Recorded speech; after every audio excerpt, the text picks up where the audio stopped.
Hi guys, welcome back to another video where today we're going to be unboxing and reviewing 3 more inno64 models. If you'd like to check out any more unboxing videos, head over to the channel and check out the playlist, as that way you can see many more brands and many more unboxing videos.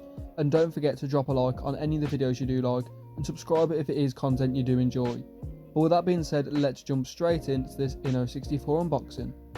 Starting us off first, we've got this Nissan Skyline 2000 GTR and it's the KPG 110.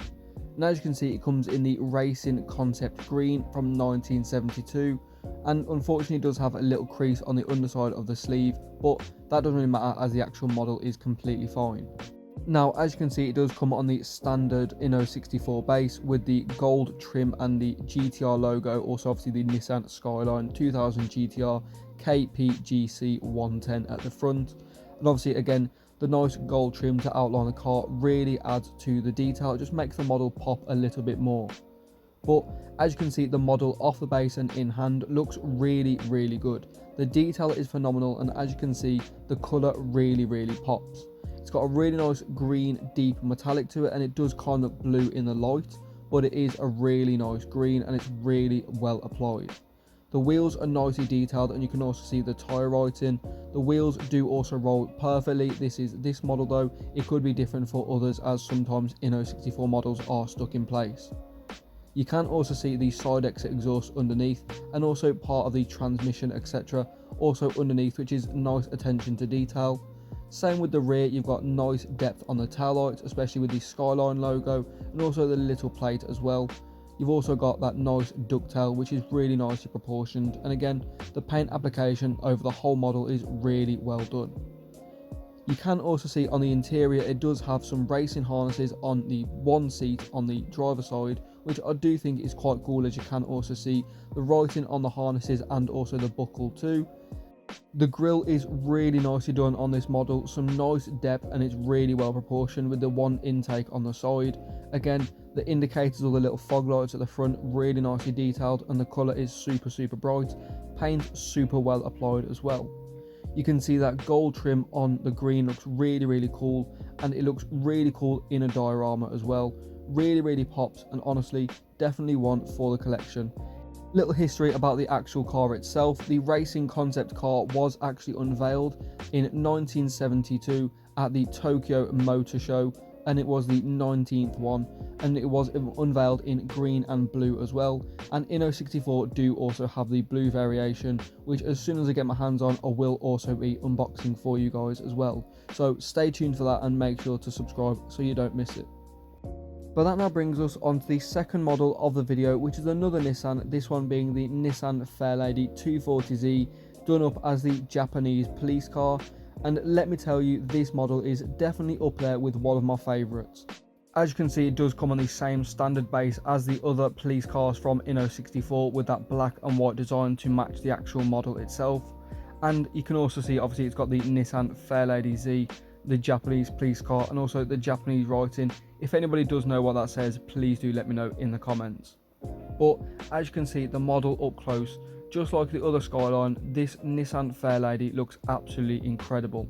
The steely wheels look super realistic, and they do roll but not super well, but you can see again, they just look really real, and they're just adding to the whole element of the car being a Japanese retro police car. You can see obviously it has got the 3 lights on the top, with the one centre being a bit bigger, also being nicely proportioned. Same goes for that aerial, nicely proportioned but super delicate, so do be careful with that. You can see it does have the heated windows with a nice Japanese sticker on the back of the car as well. You can see it does have a little Fairlady Z logo, or the writing, just underneath that Japanese writing as well. You can also see it does say Fairlady Z at the bottom of the car, just on the side of the arch, just above the side skirt. Again, overall this model is just super well done, but you do have to be careful with little parts like the lights on top. The aerial, the mirrors are super delicate. Obviously you can see they do have the mirror decal on as well, which again is just really adding to that detail. As we flip the model over, you can see it does have a slight little exhaust system as well, which again is quite cool, but it could be a little bit more detailed like the Skyline from before. But again, overall this model is definitely up there with one of my favourites from inno64 in a while. Just overall the look of this model is super cool. It does have some slight detail on the interior. As you can see, it's got some nice retro Fairlady Z seats which do look quite realistic but could have a bit more detail. And as you did see, it does have a Fairlady Z plate as well, which again just adds to the realism, but I do think it could be a Japanese plate as they have put those on the other police cars as well, so I do think that is a little bit of a shame. You can see on the rear of the model as well, it does have the metal trim around the lights and also the whole rear of the model, just giving it that proper retro look and just adding to the realism once again. I know I keep saying that, but it is definitely a big thing. That now brings us on to the final model of the video, which is this Liberty Walk F40 from the Tokyo Auto Salon this year 2024. Now, as you can see, the box design is a little bit different on the back. You can see it's got the car fully in colour instead of just the outline, and it's also got some nice cartoony design to it as well. Really cool. Obviously you can see the colour of the sleeve as well, really nice and bright. Speaking of bright, you can see the model really pops on that white base, and I think it was a really excellent choice to choose the white base, as that dark blue, like I say, really pops. You can also see it has got a nice textured design as well, obviously still on the standard plastic base, but obviously if you are fully unboxing it, the base isn't too important. You can see it has also got the Liberty Walk Ferrari F40 or F40 at the front, and the Tokyo Auto Salon as well. If you are a long-time viewer or subscriber of the channel, you will know I have already unboxed a few of the variations or colorways of the Liberty Walk F40 from inno64, but in my opinion this one is definitely the best. The attention to detail and the way this model is produced is absolutely fantastic. The detail on the wheels, the tyre writing is super clear. You can see the wheels do have a little bit of movement, and there is also some writing on the wheels as well, which if you do look super close you can read, but unfortunately my camera doesn't quite pick it up. You can also see just overall the paint application is absolutely phenomenal, as you would expect with inno64 by now.